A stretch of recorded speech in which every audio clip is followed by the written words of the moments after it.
Don't be fooled. Arsenal just put one of the most convincing performances of the season against Crystal Palace despite needing penalties to beat them.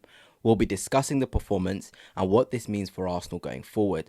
But before I do begin, if you are new here, please do hit the subscribe and the like, but let's get on with the video. If you watched my last video, I saw a lot of you agreeing with me with Arsenal's build-up structure and where players were, and it was really frustrating against Everton because we simply didn't have enough bodies around the centre forward on the last line. But this Crystal Palace performance was so different. We got to see players right up against Crystal Palace's last line, players in the right positions to receive the ball, and it meant we were generating chances at ease, and this is exactly what I've wanted Mikel Arteta to do. And I think what was really key to that was Eze. We saw a bit of change in dynamics in terms of Eze operating in the left half space. Normally that's where Declan Rice is. We normally go the more defensive player for the out of possession sort of side of things, but we saw it switch. Merino then played on the right hand side half space. And Arsenal were progressing the ball a lot down the left-hand side. And what made it really difficult for Crystal Palace in that first half, they were getting their press wrong because Nketiah would be stuck in a stick or twist scenario to press Lewis Skelly. But by pressing Lewis Skelly, because Eze was right high up in these pockets, it made it really, really difficult for Richards, Wharton and Camvot. Those three really struggled to mark the movement of Eze. And Eze wasn't dropping deep. He wasn't doing the deep line playmaker stuff. He wasn't being a metronome. He was being what Eze needs to be. So there was a lot of opportunities even because Lewis Skelly would drag Nketiah inside the pitch. Say Calafiori is receiving the ball in the build-up.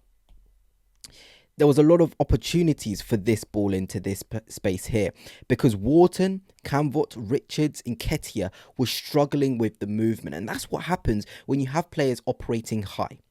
And I'm going to give a lot of credit to Eze because a lot of Arsenal fans haven't been happy with this performance for some reason. But there was a lot of off-the-ball little movements which would do in here, which would mean that Wharton would shift over and the space would be there 1v1 for a Martinelli to receive. And those little movements, Eze would even move into this space, Wharton would try and drop and follow, which means that Jesus can drop into this pocket and be that false nine and receive and drive towards goal.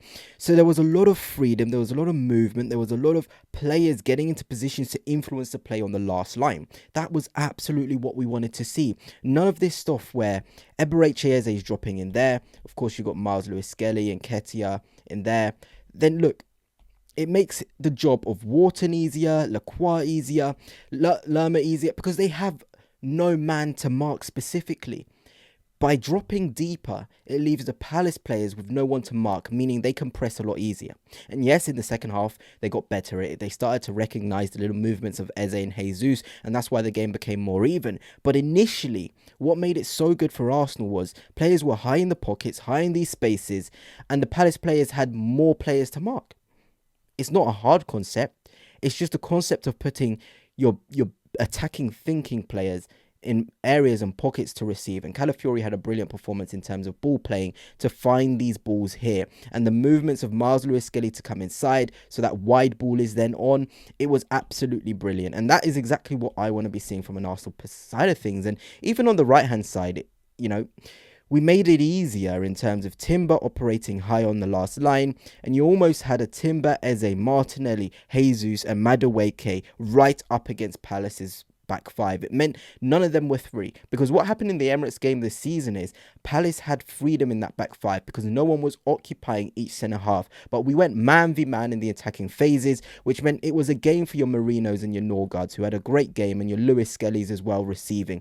Those were the guys who were going to have the ball the most because those Palace players couldn't jump, make quick jumps to go up against our players, and that is really, really nice to see. And we were able to be fluid, create chances, and get Martinelli 1v1, who was having a field day, who was getting passed into the box. Then you have numbers in the box, and I'm not going to lie, Arsenal were winning those duels in the box.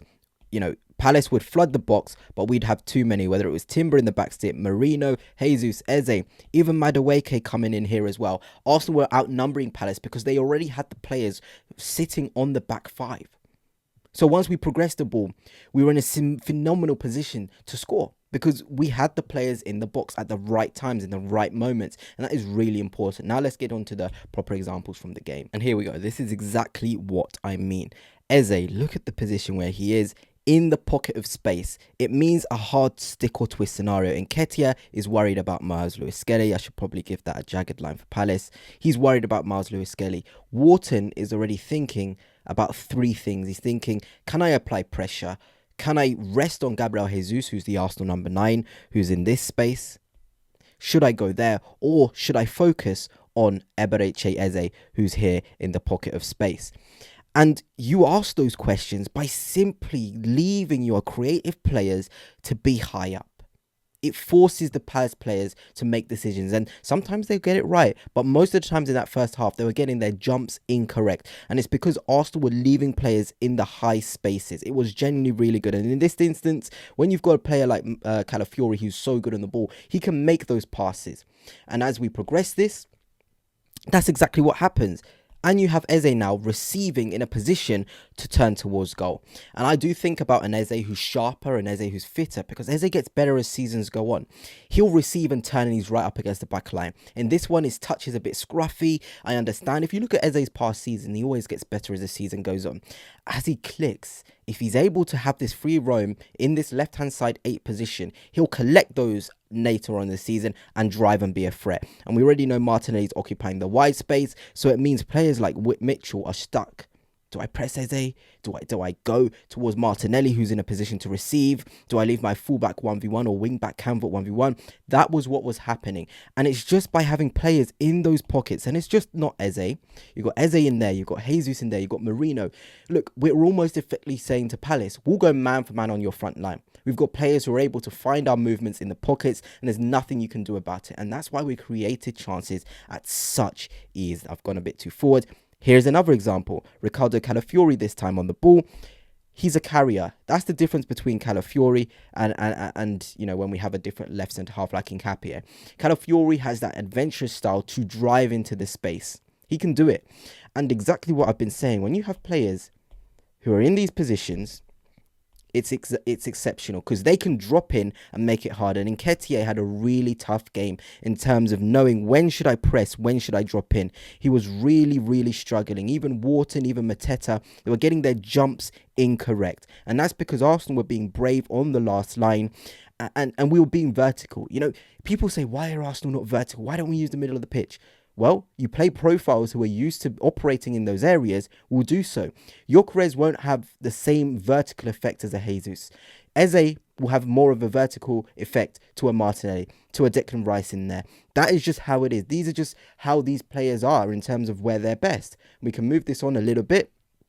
Calafiori drives. And look, watch Eze. I'll go back, watch Eze. Look at how he's about to make a really subtle movement inside the pitch. And what that's going to do, it's going to drag the attention of the Palace players. And guess what route opens up? The wide ball. And why? Because we're allowing our number 10 to receive and be in those pockets to influence the game. And we can move this on. And look where Martinelli is. Go, 1v1. Simple. Created a 1v1 situation through our 10, making a subtle movement for our ball-playing defender, driving into the space and confusing the Palace players on when to drop and when to go. Look at Nketiah on no man's land. Look at Wharton. He's followed in Eze. Martinelli was fantastic today. On other days, there's been situations where our winger wouldn't be that effective 1v1, but Martinelli was. And you create chances and you can score more goals. It's really as simple as that. It genuinely is. And you sort of hope that Mikel Arteta, you know, trusts his players to just stay high in those pockets because it's going to create goals and create opportunities. Even here from this action that I've just gone, here's Martinelli on the ball in this 1v1 situation. Miles Lewis-Skelly is about to receive it. And, you know, days gone by, our midfielder wouldn't have the license to even go into that pocket. But you've got to exploit the spaces. That is what Arsenal needed to do better with. Not only are players receiving high in those pockets, but if there's a space for you to go into it. Martinelli drives in. Miles Lewis-Skelly does a lovely movement inside the pitch. And now he's in a situation to impact the play. There's a ball on there. There's a ball to feet there. Martinelli's going to make a run into that place. You've also got the ball into there, wide to Timber. We've generated a scenario through just moving the ball out wide, our sort of winger being 1v1 and playing it back inside. in, out, in, out. You're going to move defense around, not even needing to be on the ball to do so. Just having off the ball runners in those higher spaces, not your midfielders, your metronomes, your Erdegaards and Zubamendi's on the pitch at the same time, dropping deep. It's not necessary. It genuinely isn't.